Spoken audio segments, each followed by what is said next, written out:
Hello people, I'm Sam Collins from Couple Technology.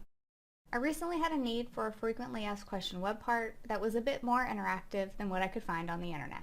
So I decided to build one, and once it was done I felt like it was a great resource to share with you. In this video I want to break down how I built this frequently asked question web part and teach you a few things about SPFx development. If you're on Twitter, follow me at SamC148 and feel free to ask me questions here in the comments or on Twitter. Before we begin, there's some work to be done. We'll be walking through creating the SharePoint team site and frequently asked question list, but if you've never built with SPFx before, there's additional prep work you're going to have to do, which I'll provide links for. I am going to show you how to start our new web part, connect it to SharePoint Online, and get our frequently asked question list data from the list and site that we will be creating. After we finish building it out, I'll show you how to deploy it to SharePoint Online, add it to the site that we built, and get it added to the page. To get the most from this video, it's helpful to already have a basic understanding of SharePoint Online, JavaScript, and React. It's not required, and if you don't have any experience, you should still be able to follow along, just with longer pauses. For our prep work, what's on the left side is what's required by Microsoft. And if you've never built an SPFx web part or extension, there's some work you're going to have to do to get it set up and ready. On the site to get your tenant set up, there's actually a link to request a developer tenant if you don't already have one. The second link is the link for your computer to get it set up. I will tell you that I use Visual Studio Code for my editor, and I'm on Node version 10.20.1. Everything on the right-hand side of the screen is going to be for our project that we'll be building together. But I wanted you to have an idea of what the backend is going to look like, and that backend is just going to be a SharePoint site and list. Let's talk about the dependencies. We're using SPFx version 1.10.0 and React version 16.8.5. Next we have our objectives. We're going to create our backend and start a brand new web part project using the Yeoman generator. The web part will include an API call to SharePoint Online that we'll set up as a service so we can use it multiple times. We'll be setting our state and our components, as well as showing how to pass props between your components. Property pane, document card, details list, buttons, and modals are all controls that we're going to be adding that come from Microsoft. We'll also be installing Rich Text Editor and the accordion from PNP, which is Patterns and Practices. Office UI Fabric, or Fluent UI, as it's now named, will provide most of the styling, but we'll also be adding a bit of CSS and using the site's current theme for our colors. Let's hop over to the browser to start building our SharePoint team site.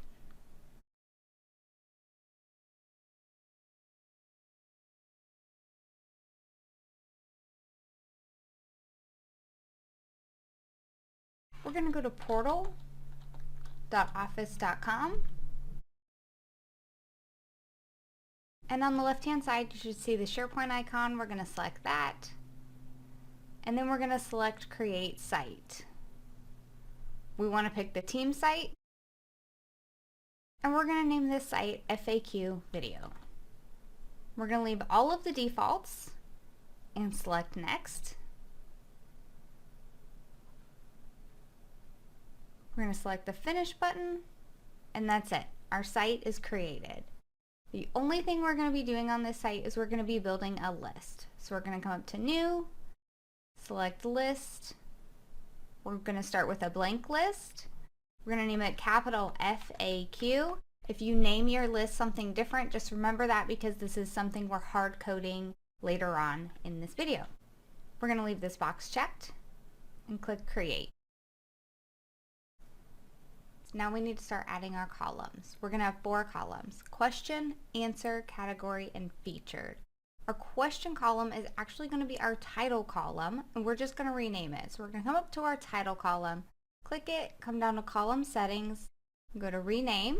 We're going to rename this to question. We're going to add an additional column for our answers. It's going to be multiple lines of text. We're going to name that answer.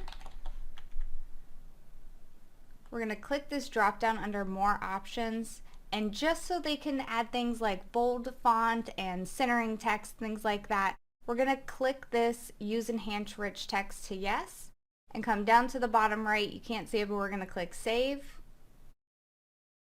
We're going to add another column. This is going to be a choice column for our category.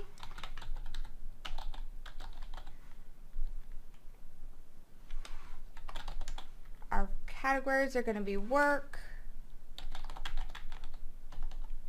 personal, and hobby. Click save. Now the last column is going to be featured. I'm going to add another one. It's going to be a yes, no. And this is going to say whether or not the item is going to show in the initial web part load. We're going to set the default to no because when someone adds something to a list, we want them to have to do something to make it show in the web part instead of every single one just showing by default. So we're going to click yes. And then I'm going to pause the video real quick and throw in some data. I've added the data to our list. We have a bunch of different questions with their answer. We're using all three of our different categories, and I have some of the featured toggled to yes and some to no. We're going to come back to our home page, and we're going to go ahead and get set up to prep for our web part to use the list and data that we just created. We're going to come up to our URL, and we're going to do /_layouts/15/workbench.aspx.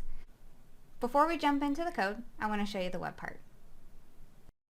The first thing I want to show you is what the web part does and how it works.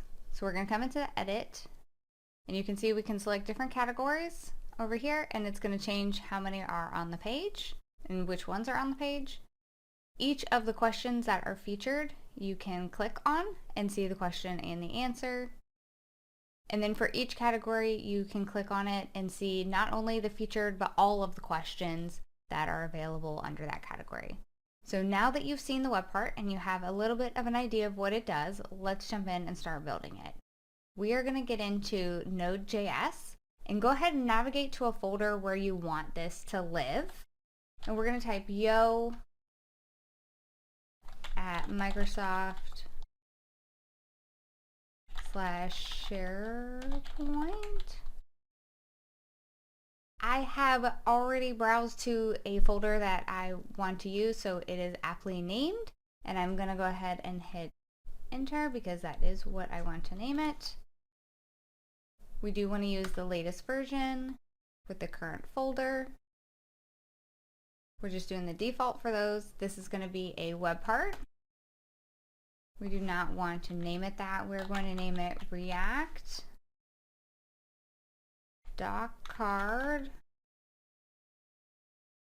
Back. That looks good. And then description, we're just going to leave the default. And instead of no JavaScript, we're going to go one down and go into React and hit enter. Now I'm going to pause the video because this takes a few minutes. Now that that's done, we can open Visual Studio Code. If you downloaded something different and are using a different code editor, then go ahead and open that and browse to this and open this file. Otherwise, we're going to type code space dot and hit enter, and that's going to open Visual Studio Code. And then here we go, we have our web part. So let's go ahead and take a look at what this looks like out of the box just from SharePoint. We're going to come up to Terminal and click New. And then down here, we're going to type gulp serve. We're going to come up here and click the Add button, add our web part. You can see because this is the local workbench, we only have the two options. This is all our web part is. If we click the Learn More, it takes us to some SharePoint documentation. If we click our Edit button, there's not much we can do other than changing this. Changed it. That's about it. So let's jump back into our web part. We're going to come into our web parts folder. We're going to right click and we're going to say we want a new folder. We're going to name it _helpers. And then in this folder, we're going to create two files. One of those files is going to be listservice.ts, and then the other one is going to be listmodel.ts. And here's our model. FAQ list. In here we have a title, answer, category, ID, which are all strings, and we also have featured, which is a Boolean, which is the yes, no. We're going to save our changes. Then we're going to hop down to our list service. It has a little bit more in it, but it's totally worth it because we're going to be able to use this call multiple times throughout our web part. Here we're going to be importing our SPHTTP client and SPHTTP client response. This is what we need to make our API call to our SharePoint list. The next thing we're going to be importing is our frequently asked question model, which is what we just created right here. Next up, we're going to define some of our variables. This is going to help us with our API calls. It makes it a lot easier to change in the future if you ever need to have these defined at the top like this. Next up, we are going to build our class. We're going to export class list service, just like that. In here, we need to do a few things. The first thing we need to do is we need to build out our constructor. Our constructor is going to enable us to pass just the string and the HTTP client information from our web part base to this service to make our API call. This is just going to make it a lot cleaner and we don't have to pass as much information. The next thing, I'm just going to paste all of this in here and go through it, not in too much detail, but just so you have an idea of what we're doing here. We have a function in which we are actually making our API call. We have our model defined all throughout here because this is exactly how we want our data to look. If you look here at this line, you can see where we're using our variables that we defined up here. And then this site absolute URL, which is one of the items which we're actually going to be passed from our base web part. You don't need to understand all of this, but all of this is needed. If you're going to use this and you want to change anything, this is the area where you're going to change it, or even better, you can change it up here to suit your needs. If, for instance, you didn't name your list capital FAQ, you're going to want to change that here. You're going to change that to whatever you named your list. If any of your columns are named differently than mine, then you're going to want to change those as well. Going down the list, next up we're going to get our response and we are going to return it in JSON. Then we're going to take that response and we're going to put it into an array variable. This lets us actually manipulate the data. This is it. Our entire API call is built out. This is all we need in our list service. Next thing we're going to do is we're going to hop down to our web part base, and that is this file right here. So if you come down, it's the actual last file in your web parts folder. First thing we're going to do is we're going to come up to the top, and in this import for Microsoft SP-property-pane, we are going to add another item here. We're going to add iPropertyPane drop down option. Then we're going to come down under the initial imports and we're going to add imports for the two items we created. First one is for our list model and the second one is for our list service. Then we're going to hop into our props and add multi-select, which is going to be a type string array. Next up, we are going to come into our default class and start adding some private variables. So the first one we're going to add is for our list service, which you can see here, that just lightened that up, meaning that we are indeed using it. The next one we are going to add is going to be going to hold all of the categories so that they can actually select them from the right-hand property pane. Categories is going to be of type iPropertyPane drop-down options, which is an array, and we're going to set it as a blank array to get started. The next thing we want to do is we want to add our on-init. We're doing just a few things in our on-init. The first thing is we're using that list service that we just created. You can see here that we are passing two items, the absolute URL and the SPHTTP client information. This is the other part of that constructor that we created in our list service. These are the two pieces to that puzzle. The next thing we're going to do is we are going to call a function which does not yet exist, and then we are going to return a promise. So let's go ahead and add that function because it'll make a lot more sense once it does exist. So you can see here that now this no longer has like the red squigglies. It's not upset anymore because we've added that function. In here, the first two things we're going to do is set some local variables, and they're just going to be blank arrays. This is where we're actually calling our list service. So you can see this _list service .get list items. If you right click and say go to definition, this is going to take us to our list service that we created. Let's come back into our base web part. This is where we're doing some configuration with our data. Our data is coming back to us in that I frequently asked question list model that we created, but we need it to be in this I property pane drop-down option. So the first thing we're going to do is for each item that we're pulling back, we are going to push the category. So it's category.category. We're going to push that into our initial categories. This is going to create an array of all of the categories. There are going to be duplicates. So the first thing we want to do with that is we want to get rid of those duplicates, which is where we come in with this distinct categories. This is the line of code. That's all it's doing, is just removing all of the duplicates, so we only have one of each category. The last thing we need to do to get our data ready is we need to push it in to another array that has the correct format, that I property pane drop-down option formatting. And this is where our this.categories is calling our private categories, which is of the correct type. So because we have an array of just the categories, we're going to push the category into the key and into the text. Let me right click and go to the definition of this, and you can see that this is what is included in this model.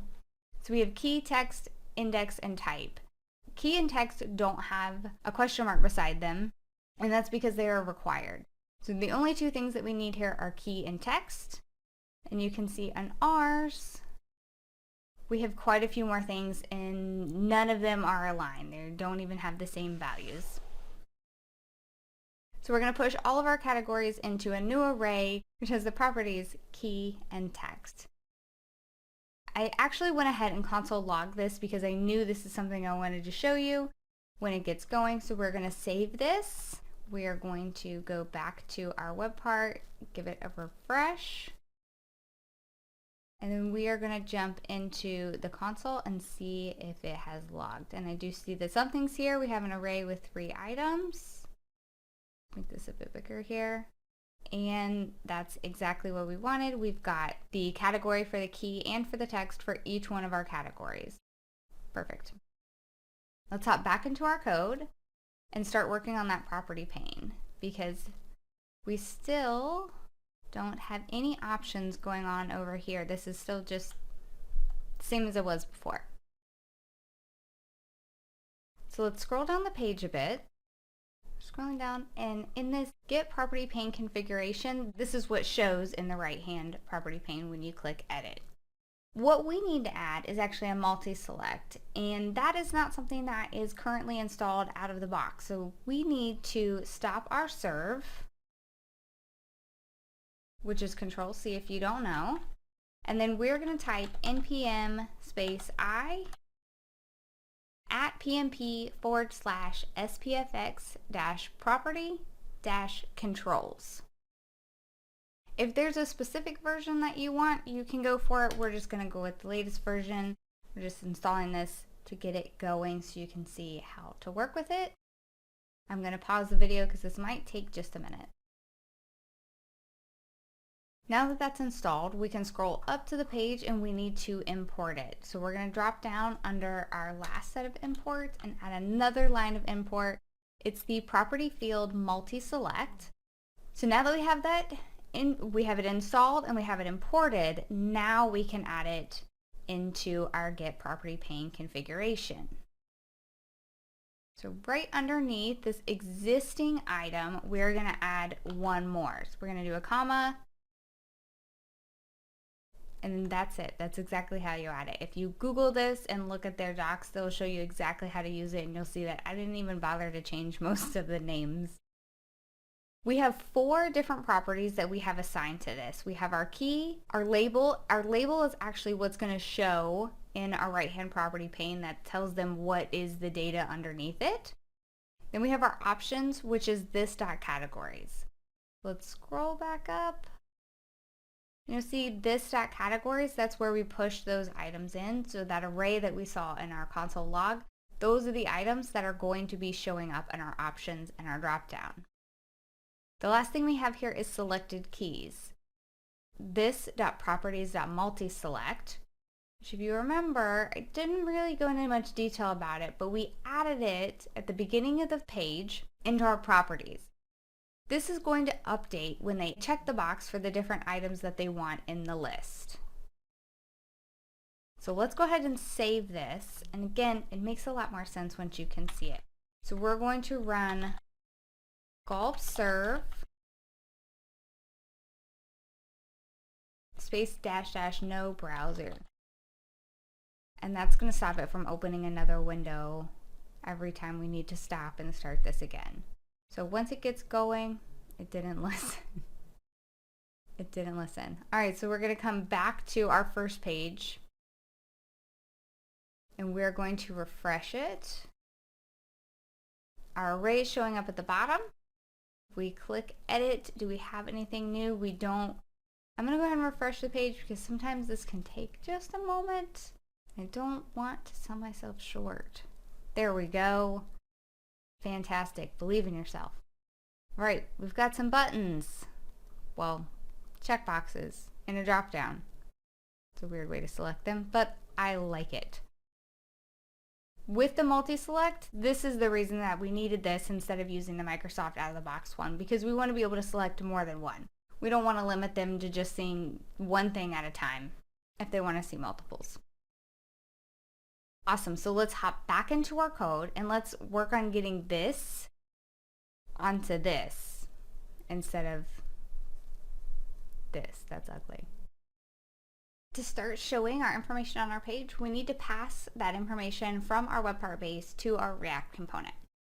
We are going to come over into our left-hand navigation and go to our props, the one that ends in props.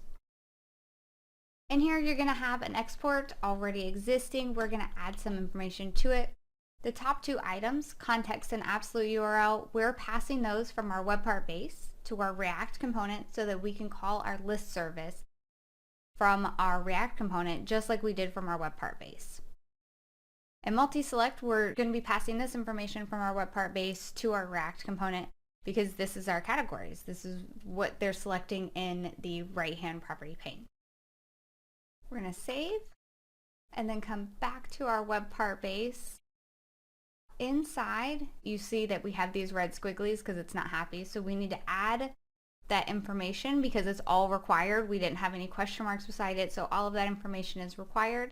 And this is what we're going to be passing it. So for our context, we're going to be passing this.context. Absolute URL is this.context, blah, blah, blah, absolute URL. And our multi-select, we're going to be passing this.properties.multiselect. Remember, this is our categories. That is all we need to pass that information from our web part base to our React component. But to display information in our React component, we're going to have to do something with it. So we're going to hop up into our React component. It's the file that ends in the .tsx. We want to come in here and we're actually going to take everything inside this render and just break it down to one div. Just so you can see what it looks like served without anything inside of here. So let's minimize this, come back to our site, and there we go. Wonderful, we have nothing. But we do have our property pane working and we are able to select and deselect our categories. Let's hop back into our code. And of course, we are going to start with some imports. We're going to go right underneath what's existing and we are going to add 2 lines of import. All of these are going to be from the document card. And then the second one, oh, look at that, we have a mistake here, is going to be from button. In the first one, we're importing document card details, and document card title. The second one, we are importing the default button. Then we're going to go ahead and add our list model and our list service. This is exactly the same as we did on our web part base. The import path might be a little bit different because they're in a different folder. But other than that, this is exactly the same. And just like in our web part base, we need to start off with some variables some private variables. And the first one we're going to do is our list service again. Just like list service, and save that. Before we go any further in our React component, we need to go ahead and add our state. So we're going to come into our component folder, right click, we're going to go new folder, and we're going to name it exactly the same as our props. So for instead of props at the end, it's going to be state.ts. First, we're going to import our frequently asked question list model. And then we're going to have one export, which is just questions, and that is of type I frequently asked questions. So we're going to save this information. I'm going to actually go ahead and copy this so I don't have to type it. Underneath our last import, we're going to go ahead and import this item.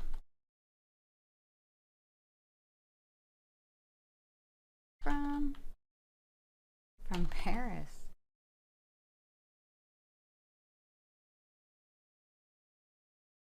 And then we're going to take this again, and instead of these curly braces, we are going to add state. Now that we've added state, we need to add in our constructor.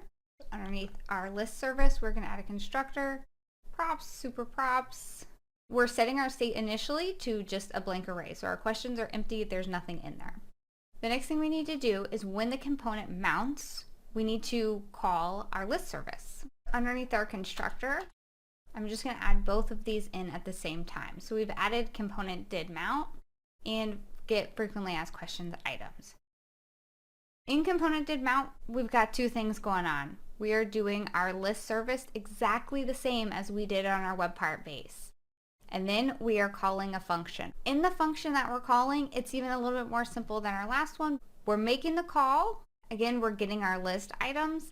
And then we're putting all of those items in this items. And then we're setting our state of questions to all of those items. So everything we're getting back from our API call, we are banging that right into questions. We're going to hop down into our render and we're going to replace this return with something that we can actually see on the page. So the first thing we need to do is check on our multi-select. Our multi-select is our categories. Initially, it's going to be undefined. If it's undefined, we haven't selected any categories. The other thing we're checking for is if it's empty. So if they've selected some and then they've deselected them, we want them to know that they need to select some because that's how the web part works. They have to select the categories. It's the first thing that we're putting in there. After our if statement, we want to add an else if. And this is going to be checking that something is selected. So our props.multiselect.length is at least 1. Then we're going to be returning. And the first thing we're going to do in here is we're going to map out our multi-select or map out our categories. Inside of here, we are going to add our document card. Inside our document card, we've added document card title. And our document card title's title is our category. So for each one of our categories, we're going to get a document card with the category as the title. The next thing we're going to be adding to the page is the nitty-gritty details. That's right, the document card details. Go ahead and format this so it's a little bit cleaner. There we go. So underneath our document card title here, it's a little bit more clear where we're going. We're still inside our document card, but in here we're going to be mapping our questions. We also have a conditional. Let me just bring this up so you can at least see it on the same line. Because we don't want every single question to show in every document card. We only want to show the questions where the category of that question is equal to the current category, and if the questions featured toggle is set to true. We only want to show that in each document card. And then inside of here we have our document card details, where we have a button because we just know we're going to want to click that question to get an answer, so we're going ahead and set that up. And then we have our question.title, which our question.title is the question. So let's go ahead and save this. hop back into our browser and see if our changes have taken. Let's see if we did everything correctly. Wonderful. We have 3 different document cards. We have the title of each of them as our category, and then we have the questions, and it looks like this is only pulling in the featured because I know I had more questions than that. One thing you can do is you can make a lot of questions for each category, and then you can tell right away if your featured is working or not. If we remove categories from our property pane, it is showing what we've selected or deselected. And this is great. This is definitely the start of it, but it's not there yet because we have absolutely no styling firstly. But when we click on our buttons, nothing happens. When we click on our title, our category, because we want to see if there's any more questions that maybe people have asked, but they're not featured, we don't have anything like that right now. So let's hop back into our code and let's get that added. To get our buttons working, we're going to add another component. So in our components folder, we're going to right click and add a new folder called answer modal. And here we're going to have 2 files. One of them is going to be answer modal state.ts, and then the other one is going to be answer modal.tsx. We're actually going to change the name of this to just have an I in the beginning of it. It's just common naming standard. And then first file we're going to work in is our state. In our state, we are going to export an interface of iAnswerModal_state. We have open answer modal, and that's going to say whether it's going to be open or closed, which is Boolean. And then we have our question and our answer. Both of these are going to be just a string because we're only going to be passing the question and the answer that they've clicked on, not all of the information. So we're going to go ahead and save that. Then we're going to hop into our React, which I see I have, again, not spelled correctly. And here we're going to start with our imports. We're going to import React because this is a React file. And we're also going to import modal from our Office UI Fabric React. Then we're going to come in and we're going to add our actual class in here. So we're going to export our class of answer modal. We've got our render in here, and then you can see we went ahead and we added our modal. This isn't going to show anything yet on our web part because we're not calling this in any way yet. Just building out the back end. The next thing we need to do is we need to add another import because we need to bring in the state that we just created.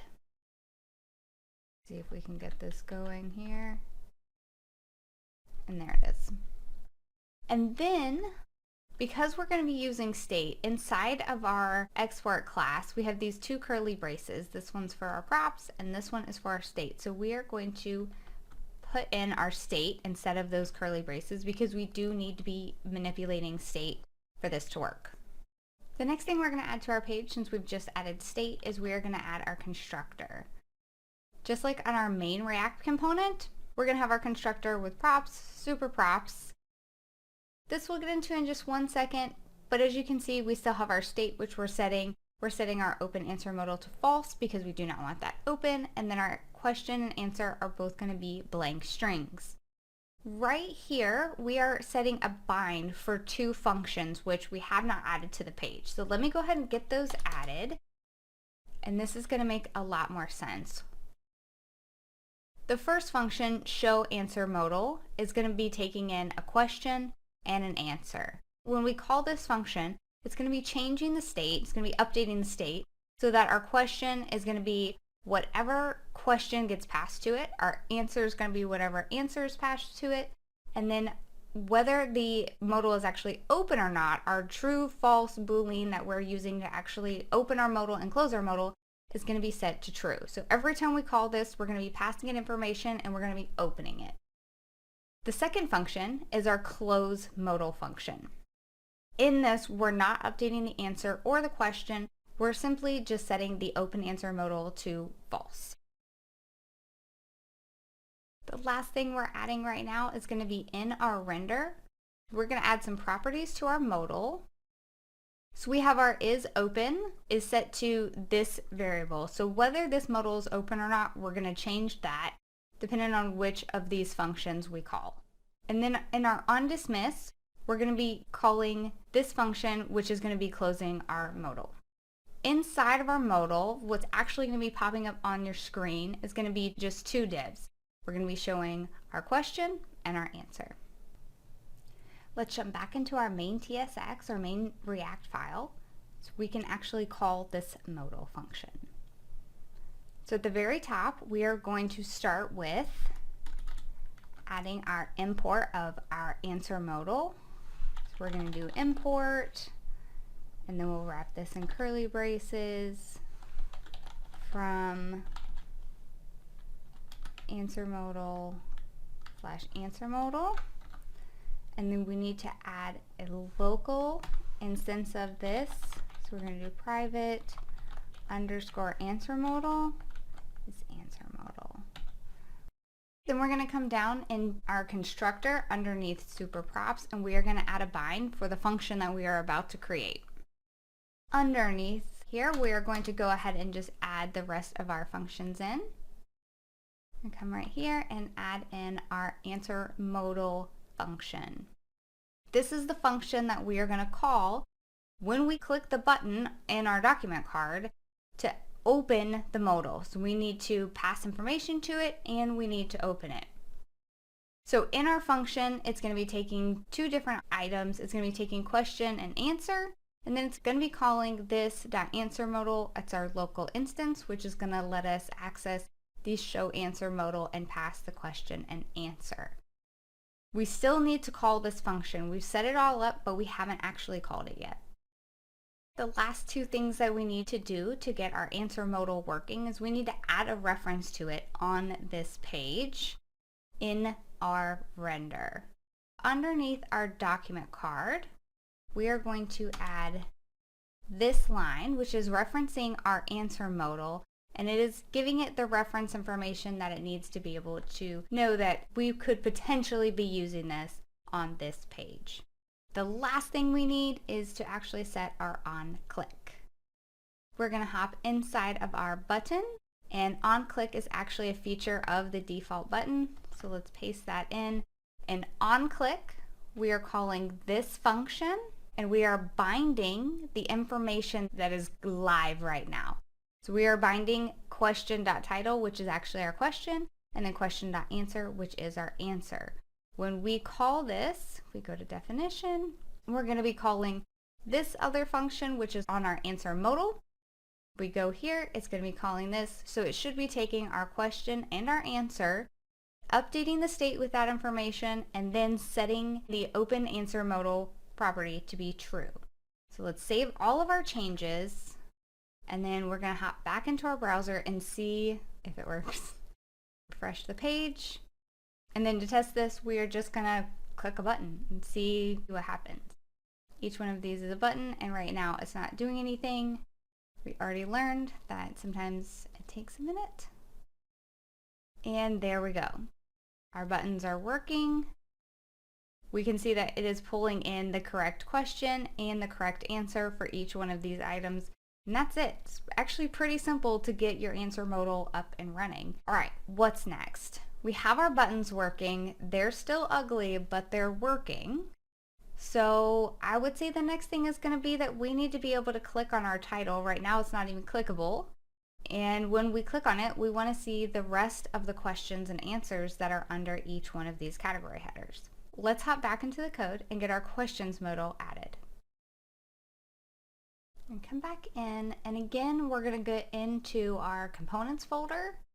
We can find it, and we're going to create a new folder named questions modal. And then in here we're going to have two files again. It's going to be pretty much exactly the same thing. We're going to be doing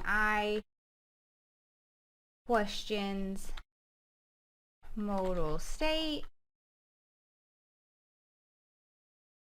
I'm struggling here, .ts. And then we're going to have another file named questions modal.tsx, which is going to be our React file. So we have in our iQuestions modal state, we are going to have two imports. One is going to be that frequently asked questions list. The other one is new. It's iColumn, which is again out of the Office UI fabric, so nothing new to install here. It is part of the details list, which is what we're going to be using to show our questions and answers when we're showing all of them. For our interface that we are exporting, we are going to be the same thing. We have our questions, which is going to be of that I frequently asked questions type. We have a Boolean, which is going to control whether it is open or not. And then we are going to be setting our columns to of type iColumn. This is going to help us set up our details list in our primary React file here. In our questions modal React file, we are going to do a couple imports. So we have our React import, which we need. We're going to import our state, which we just created, modal, which is what we need to pop up on the screen. And then we have two things from our details list. We're going to be using details list and that iColumn. The next thing we do is we need to build out our class. We're going to export our class of questions modal, which is extending React component, yada yada. And I went ahead and put in our state right here because we know we're going to be working with it and we've done that before. So again, this is the state that we just built, which we are importing. The next thing we need to do, because we are using state, is we need to add our constructor. This constructor is going to have a little bit more than our others because we are adding this constant to it as well. So let's run through what we have here. We have our constructor props, super props. This is very straightforward, what we know. We have our open and close binding, same thing that we had on our answer modal. Next up, we're setting a constant of columns. This is how we're going to tell our details list exactly what we want our data to look like in the list. We're only going to be showing two columns, question and answer. These are all of the required fields that you need to use this iColumn in the details list. We're going to minimize that, and then let's jump into how we are setting our initial state. Our columns are going to be the columns that we just built. Our questions are going to be an empty array, and open questions modal is going to be set to false initially because we don't want this loading right away. We only want it to load when we tell it to. The next thing we want to build out on our page is going to be the functions that we have binded right here. Bound? Binded, don't know. Our show questions modal, this is going to be very straightforward because we just went over it with our answer modal, and it's pretty much the same thing. We're just showing a little bit different detail, but we're still opening a modal on a click. So same. When we want to show it, we're going to set our state to be the questions that get passed to it. As you can see right here, this means something is being passed to it. And then we're going to set our state of open questions modal to be true. When we call our close questions modal, it is going to close the modal. Again, we are not updating the questions when we close. We're just going to leave it as is until it gets opened again. Next up on the page, we're going to add our render. In our render, you'll see we've already added the modal and the is open and on dismiss, which is going to be almost identical to our answer modal. So really straightforward stuff here. You can really apply one thing to another thing. Once you figure out one thing, it's very easy to figure out the rest. The last thing we're going to be adding to this page right now is going to be our details list with its required properties. So in our details list, we have two required fields, which is items and columns. Items are going to be all of the questions that get passed to this component from our main component. And then the columns are going to be the columns that we set at the beginning of this page. Now again, our modal is ready to use, but we're not calling it anywhere. So we need to hop back into our main React component and go ahead and get it set up so that we can click the category title. Let's hop back into our main React component. And again, we are going to start with our import of that questions modal that we just built. We're going to pop it right under our answer modal. And then we are going to have a question modal for our question modal. We're also going to add one more, and that's going to be to handle our questions as we pass them. So this, because it's not a local instance, it's just something that we're using here, but not a local instance of something that's actually from somewhere else. We're not going to do an underscore. We're going to do modal questions, and it is going to be type I frequently asked question list. There we go. Under our bind for our answer modal function, we're going to add another one, which is going to be for our questions modal function. We're going to come under our constructor again, and we're going to add our function for our questions modal. When we call our questions modal function, we're going to be passing it the category. The first thing we're going to be doing in here is we're setting this .modal questions. Notice this is right here. We're setting this to be this.state.questions filtered for the question. So we're matching the category to the question. So we want all of our questions in there that are of the category that we've selected. The next thing we're going to do is correct our spelling there. The next thing we're going to do in here is we're going to call that show questions modal in our questions modal component. Very exciting stuff. All right, so just like with our answer modal, we need to do a couple more things. We're going to need to add a way to click it, and we're going to need to add a reference to it down here. And again, I keep saying this, but it's just like the other one because we're using pretty much the same features. We're not doing a lot in these modals. We're just displaying information that we already have. So we don't need to pass it a lot of information. We just need to get the reference on the page so we can use it.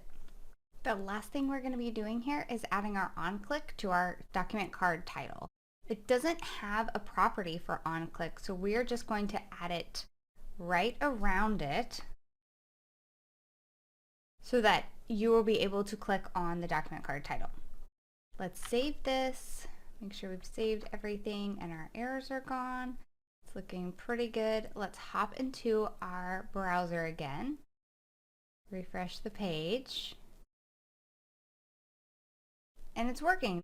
It's not giving any feedback that they're able to click this yet, but we can click it and we are getting all of the questions and answers that are in there. And you can see right here under work, we only have 3 questions that are featured. If we click on work, we can see all 4 questions that are actually in that category. That is it. We are set right now. We have a working functional web part. It's just really ugly, but everything is working. So the next thing we want to do is we just want to add some style so this looks a little bit better. So let's hop back into the code. Now that we're ready for styling, we're going to hop into our SCSS file. Pink marker in front of it. We are going to take everything underneath our import and delete it. If you've downloaded the code, you should be able to add all of this in here. The main thing I want to call out is that we're using our SharePoint theme for our colors all throughout here. This means that whatever site that we put this on, it's going to pick up the SharePoint theme colors, and it will change automatically no matter what they change their theme to. Go ahead and save those. And we have them in here, but it's not being called from our web part yet. We just have the CSS styles there that we can access. So we're going to come back into our TSX file, and this is the first one we're going to start working on our styling in. We need to get down into our render. The first place we are going to add some CSS is just above where we are mapping our multi-select. So we're going to come into this div, and its class name equals curly braces, and then whatever it's styles dot whatever you named the container for your CSS. So our doc card container, we scroll up, doc card container. It's saying that it can't find it. We've got an error right now until it finds it. The next one we need to add is going to be just above the document card itself. So we're again going to do a class name equals curly braces, styles, and then this one is the doc card object. If we come over here, we can see exactly what it's going to be doing. It's going to be putting things in line and setting it to 15 pixels for our margin. And then we're going to come into our document card and add some more. So we've got our class name, and then this one is going to be our doc card. So again, we're just going to take a quick peek, just setting it to be a nice square. We're setting in some colors, double border. I'm not a CSS expert, but this looked pretty okay, good enough to get it out for someone to look at and tell me what to make better. The next place we want to add some styling is going to be in our document card details. I'm going to add another reference. For our doc card title, you can tell I tried to name these so they would make sense after the fact if you came in or ever needed to make any changes. Again, using the SharePoint theme, setting some different stuff so our title looks different than our body, and so on and so forth. We've got two more references for style we want to put on here. One is going to be before the div for the default button that we're clicking to get our answers. And it's appropriately named the question button div, where we're just setting some padding around our button. And then the last thing is going to be adding in for our default button itself. So we come into our default button and we're going to add a class name to it. As you can see, it's a property of the default button. It's going to be a property of a lot of these. And then we have it added. So let's go ahead and save this and see if our changes look like they did in the demo that I showed you earlier. So we're going to come back to our page and refresh.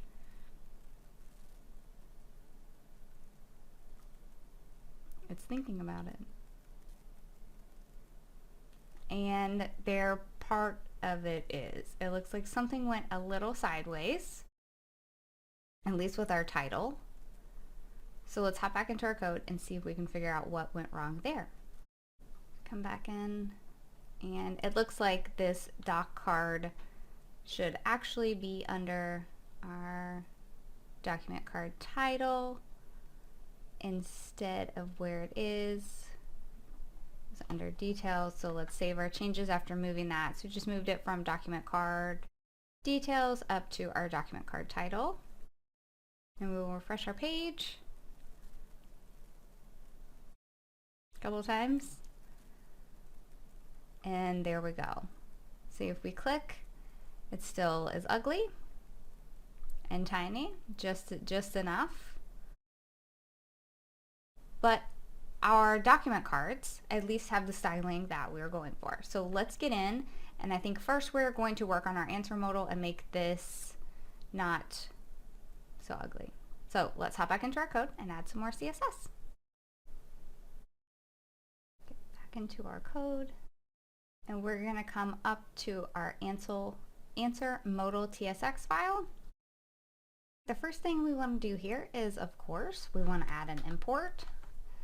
Now this isn't an import that is already existing, so we're going to have to install it. So we're going to stop our serve. We're going to type npm -i @pmp/spfx-controls-react, and we want to do @2.5.0 because this will not work the same way on 2.6.0, which was actually just released today. So for the sake of getting this video out and not knowing if it is a bug in the new release, we are going to use 2.5.0. All right, we're going to let this install. And while it's installing, we are going to go ahead and add a local variable, which is going to be new text. And that's it. We're just leaving it blank like that. All right, now that's installed. And we are going to come down and we're going to be replacing both of our divs, because this is, remember, this is just housing our question and our answer in this tiny little box that doesn't have any kind of styling on it. So let's pop in our styling. So we're going to just replace everything in our modal. And it looks like I forgot one of those. There we go. In this component, I decided to go ahead and put the style in line, just so you could see it a different way than in a separate SCSS file. This is for our container as a whole, everything that's going to be in there. And then we have some styling going on, which is going to be our question. And then we have a bar that we're going to have in between. And then we are using our rich text. Now you'll see that we are missing a function. We need to add that function in to get this control working. So we are going to come up right under our public close here, so see where that is ending, and come right underneath it and put in our new function to handle the change in our rich text control.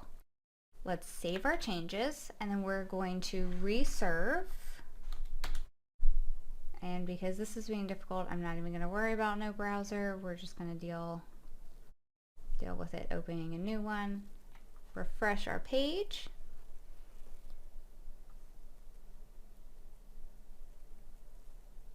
And I'm going to go ahead and give it one more refresh before I click it. We'll see how it goes. And then we're going to click on one, and it's still little and still ugly. And there we go. Now our changes have gone through.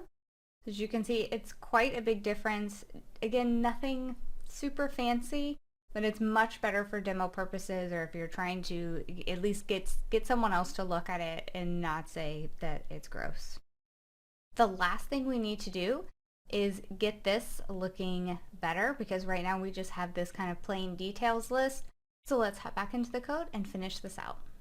All right, we're gonna hop back in and go into our questions modal. Very top, we are gonna add in, you guessed it, some more imports. These first ones are gonna be for our accordion. This is something that you've probably seen with the frequently asked question web parts that are out there on the internet.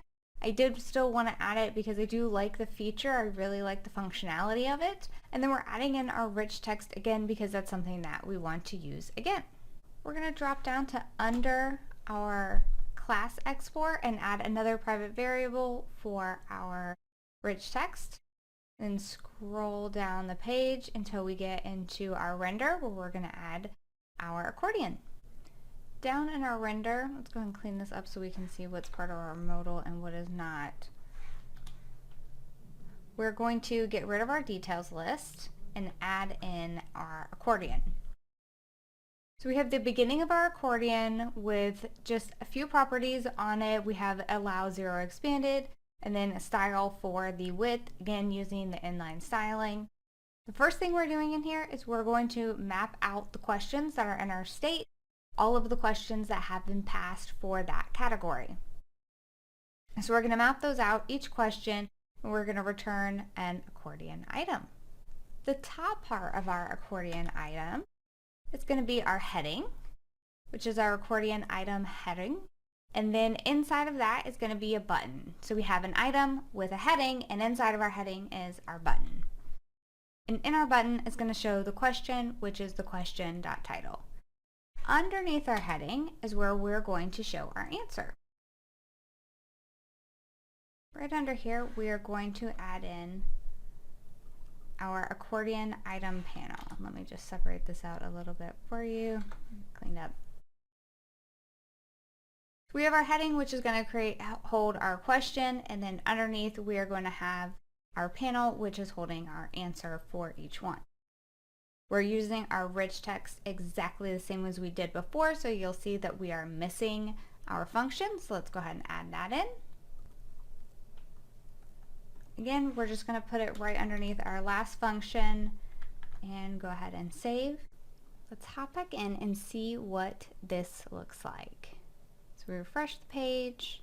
We're going to go ahead and click on our category here, and this is what it looks like out of the box. I don't want to do a lot to this, but I do want to at least get the category listed at the top as like a title or header for this. So let's hop back into the code, and I'm going to show you how to quickly and easily do this without adding a bunch.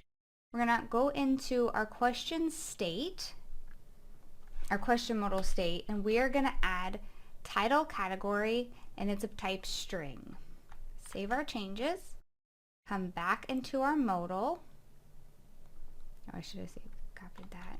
So we're going to copy that out, come back into our questions modal, and then in our state, where we're first setting it, we have to set this to have an initial value as well. So we're going to set it just to be a blank string. And then when we're showing our questions modal, when they click the button, when they click the title to see all of the questions in that category, we're setting the state to be all of those questions, but we also need to set the category here. And this is going to be questions. We're going to look at 0, so the first item in the array, we're going to look at its category. All of these items have the same category, we're just looking at the first one so we can grab it as a string. Then we want to take this category, title category, and we're going to bring it down, and we're going to pop it right at the very top of our accordion. So let's Let's go down one, and then we're going to paste in. And right here is what we're putting in. So we're putting in this.state.title category. And then right here is our CSS. You will notice that this is the exact same CSS header style we put on the answer modal. It's for consistency, and also it's easier to just do the same one. Let's hop back into our code and see if our changes have taken.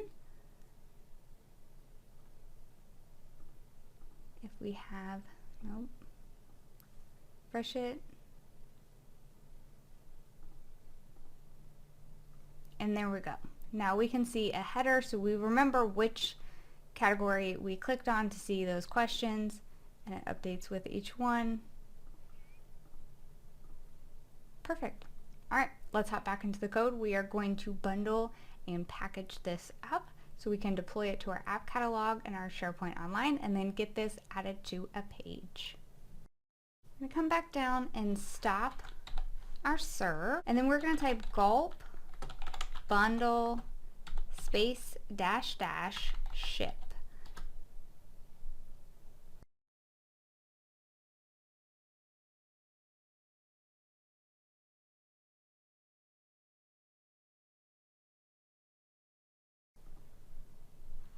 And we're going to type gulp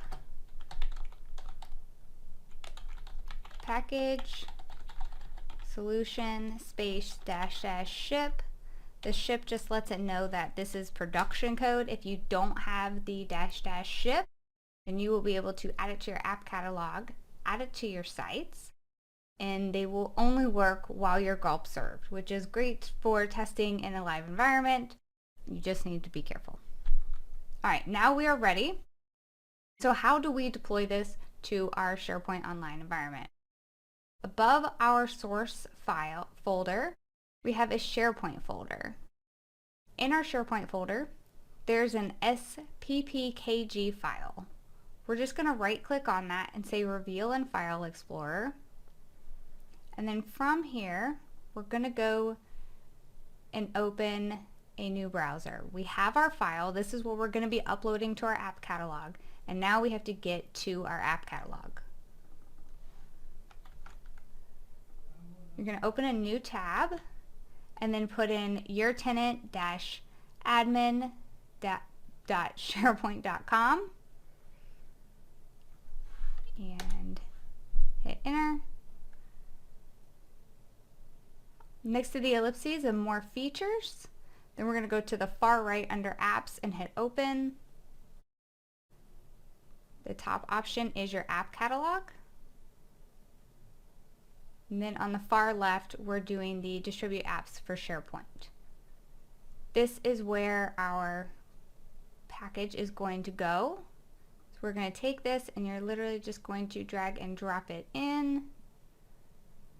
Give it a moment.